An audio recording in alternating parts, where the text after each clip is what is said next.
તો દાહોદના ધાનપુરમાં વરસાદને લઈ નદી નાળા છલકાયા। નાની મલુ ગામમાં નદી બે કાંઠે વહેતી થઈ। ધાનપુર તાલુકાના ઉપરવાસમાં ગઈકાલે વરસ્યો હતો વરસાદ।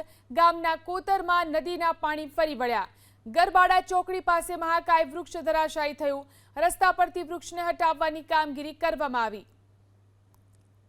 તો ભારે વરસાદને કારણે જે રીતે ગામના કોતરમાં નદીના પાણી ફરી વળ્યા છે, નાની મલુ ગામની અંદર નદી બે કાંઠે વહેતી થઈ છે, ત્યારે ધાનપુર તાલુકાના ઉપરવાસમાં પણ ભારે વરસાદ છે, ત્યારે ગામના કોતરમાં નદીના પાણી ફરી વળ્યા છે।